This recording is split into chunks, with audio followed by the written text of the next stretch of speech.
नमस्कार दोस्तों। आज हम महाराणा प्रताप सिंह की जीवन कहानी लेकर आए हैं, जो भारतीय इतिहास में एक महान राजा थे। तो चलिए शुरू करते हैं। 9 मई 1540। मेवाड़ के महलों की भव्यता और राजस्थान के बीहड़ इलाके के बीच कुंभलगढ़ में महारानी जयवंता बाई ने एक किंवदंती को जन्म दिया, जिनका नाम था महाराणा प्रताप सिंह। अपनी शुरुआत से ही नियति ने उन्हें वीरता और प्रेरणा के प्रतीक के रूप में चिह्नित किया। उनके जीवन की यात्रा एक महाकाव्य सिनेमाई कहानी की तरह सामने आई, जिसमें अदम्य साहस और अदम्य भावना का प्रदर्शन किया गया। वह मेवाड़ के 13वें शासक बने, जो वर्तमान भारत के राजस्थान में स्थित एक राज्य था। उनके पिता महाराणा उदय सिंह द्वितीय एक दूरदर्शी शासक थे, जिन्होंने सुरम्य शहर उदयपुर को नई राजधानी के रूप में स्थापित किया। यह नींव उस भूमि के प्रति महाराणा प्रताप के आजीवन समर्पण की पृष्ठभूमि के रूप में काम करती है, जिसे उनके पूर्वजों ने पोषित किया था। महाराणा प्रताप के भाइयों में उनके छोटे भाई शक्ति सिंह समर्थन के एक दृढ़ स्तंभ के रूप में उभरे। वफादारी और सौहार्द से बना उनका बंधन आने वाले कठिन समय के दौरान ताकत का स्रोत बन गया।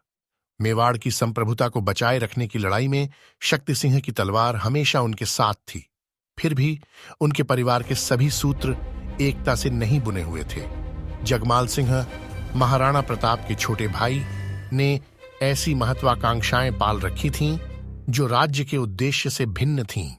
इस कलह ने बाहरी खतरों के सामने मेवाड़ के संयुक्त मोर्चे पर ग्रहण लगा दिया। जैसे जैसे युद्ध की रेखाएं खींची गईं, परिवार की गतिशीलता ने विपरीत परिस्थितियों में एकता बनाए रखने के लिए राज्य के बड़े संघर्ष को प्रतिबिंबित किया। जब महाराणा उदय सिंह अपनी मृत्युशैया पर थे, तब महाराणा उदय सिंह ने जगमाल सिंह को नया राजा बनने के लिए उत्तराधिकारी के रूप में नामित किया था। जगमाल उनकी पसंदीदा रानी धीरबाई भट्टियानी का बेटा था। क्योंकि रानी ने उनसे अपने बेटे को राजा बनाने के लिए जोर दिया था, उदय सिंह सहमत हो गए। इस तथ्य के बावजूद कि उदय सिंह का सबसे बड़ा बेटा प्रताप मेवाड़ के सिंहासन के लिए असली उत्तराधिकारी था।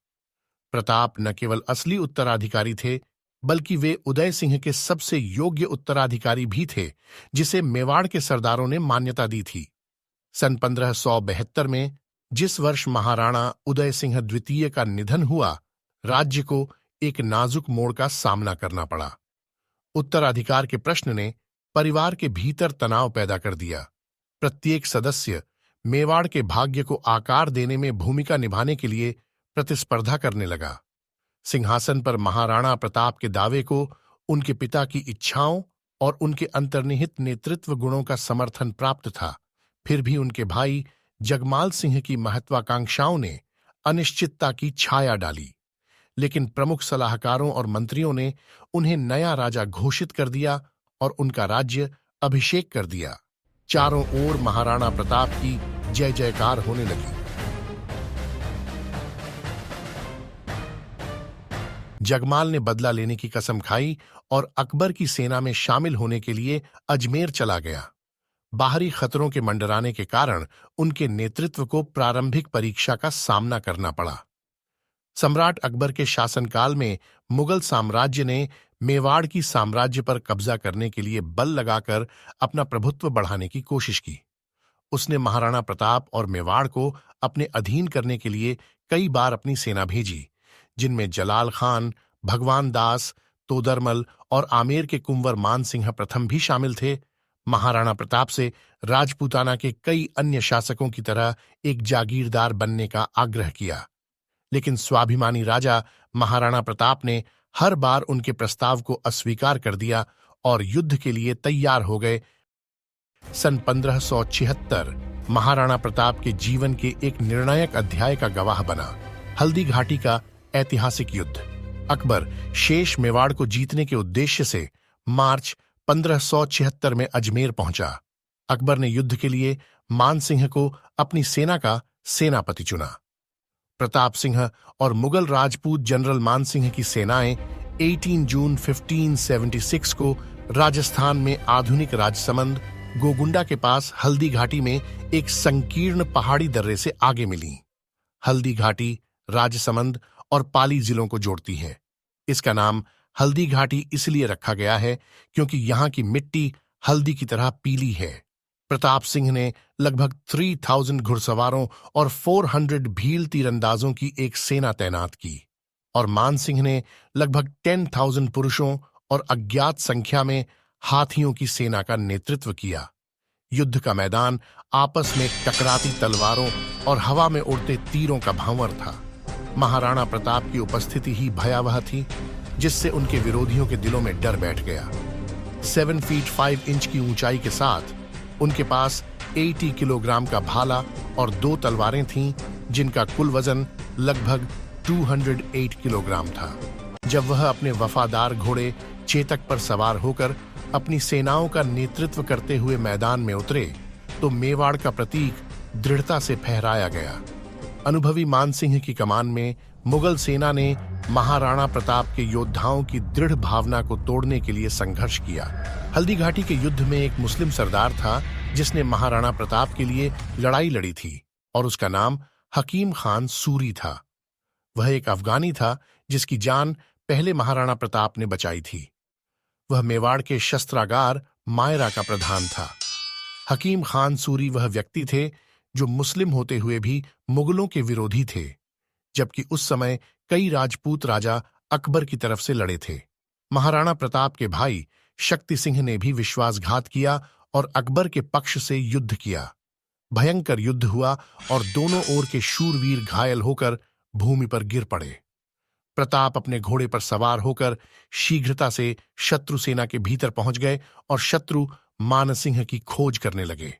महाराणा प्रताप उनके और मानसिंह के बीच एक दूसरे को काट रहे थे। फिर प्रताप उस स्थान पर पहुंचे जहां मानसिंह अपने हाथी पर बैठे थे। मानसिंह के कई अंगरक्षक प्रताप की तलवार से मारे गए। उन्होंने मानसिंह पर अपने भाले से हमला किया, जो हाथी को लगा, जिससे मानसिंह को तेजी से भागने का समय मिल गया। इस घटना में उनका घोड़ा चेतक भी घायल हो गया। महाराणा के बहादुर कदम से पूरी शाही सेना का ध्यान उनकी ओर चला गया। महाराणा के लिए यहां अपनी जान गंवाना व्यर्थ था और दिन की इस हार से उनकी स्थिति को बहुत अधिक खतरा नहीं था, लेकिन उन्होंने मैदान नहीं छोड़ा। प्रताप के सिर पर मेवाड़ का ताज था, इसलिए मुगल सैनिक उन्हें निशाना बनाकर हमला कर रहे थे। राजपूत सैनिकों ने भी अपनी जान हथेली पर रखकर प्रताप को बचाने के लिए संघर्ष किया। चूंकि मैदान लगभग असंभव लग रहा था, इसलिए एक और दिन लड़ने में सक्षम होने के लिए महाराणा के लिए निराशाजनक स्थिति से निकलना बेहद जरूरी था।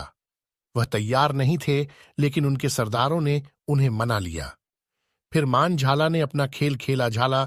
सरदार मन्नाजी आगे बढ़े और प्रताप के सिर से मुकुट उतारकर अपने सिर पर रख लिया और तेजी से कुछ दूर जाकर भयंकर युद्ध करने लगे। मुगल सैनिक उन्हें ही प्रताप समझकर उन पर टूट पड़े और महाराणा प्रताप सिंह को युद्ध भूमि से दूर जाने का अवसर मिल गया। झाला सरदार ने अपने प्राणों का बलिदान दिया। प्रताप का पूरा शरीर अनगिनत घावों से लहूलुहान हो गया। महाराणा प्रताप का प्रसिद्ध घोड़ा चेतक उन्हें युद्ध के मैदान से बाहर ले गया। चेतक के सामने एक नहर थी जो 2 पहाड़ों को अलग कर रही थी। 27 फीट चौड़े इस चैनल को घायल चेतक ने सफलतापूर्वक पार कर लिया था, लेकिन चेतक इतनी बुरी तरह घायल हो गया कि उसकी जान चली गई। मुगलों ने मेवाड़ की सेनाओं को काफी नुकसान पहुंचाया, लेकिन महाराणा प्रताप को पकड़ने में असफल रहे।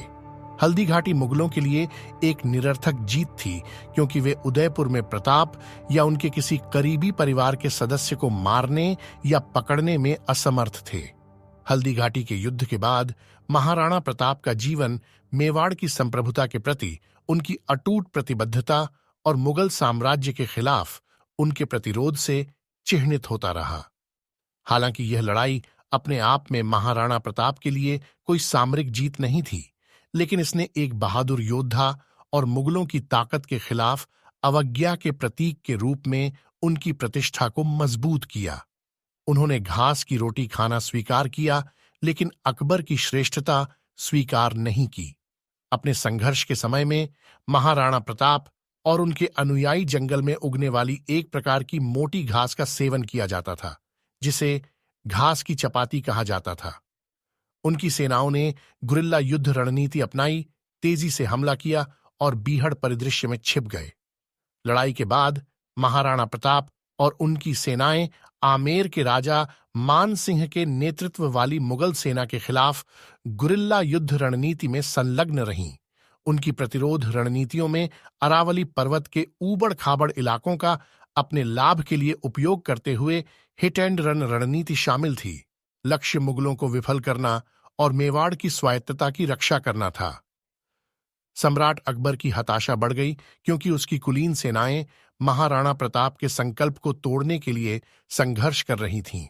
महाराणा प्रताप की रणनीति अपरंपरागत थी। 1582 में दीवार की लड़ाई में प्रताप सिंह ने दीवार में मुगल पोस्ट पर हमला किया और कब्जा कर लिया और उन्हें अकबर का एक शक्तिशाली सेनापति बहलोल खान मिला। महाराणा प्रताप ने एक ही वार में बहलोल खान को घोड़े सहित बीच से काट डाला। इसके परिणाम स्वरूप मेवाड़ में सभी 36 मुगल सैन्य चौकियां स्वतः नष्ट हो गईं। इसके बाद अकबर ने 1584 में मेवाड़ पर आक्रमण करने के लिए जगन्नाथ कछवाहा को भेजा। इस बार भी मेवाड़ सेना ने मुगलों को हरा दिया और उन्हें पीछे हटने पर मजबूर कर दिया। 1585 में अकबर लाहौर चला गया और अगले 12 वर्षों तक वहीं रहकर उत्तर पश्चिम की स्थिति देखते रहे। इस अवधि के दौरान मेवाड़ में कोई बड़ा मुगल अभियान नहीं भेजा गया।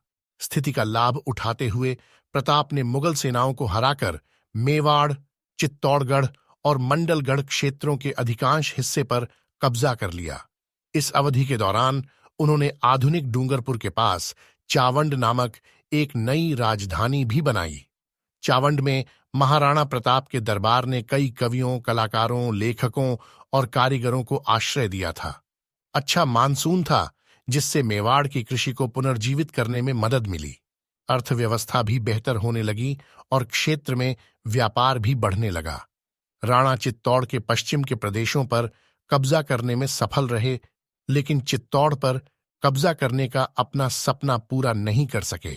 19 जनवरी 1597 को 56 वर्ष की आयु में चावंड में एक शिकार दुर्घटना में लगी चोटों के कारण प्रताप की मृत्यु हो गई।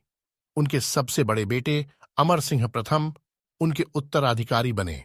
महाराणा प्रताप सिंह की जीवन कहानी अटूट साहस, दृढ़ संकल्प और अटूट भावना का प्रमाण है।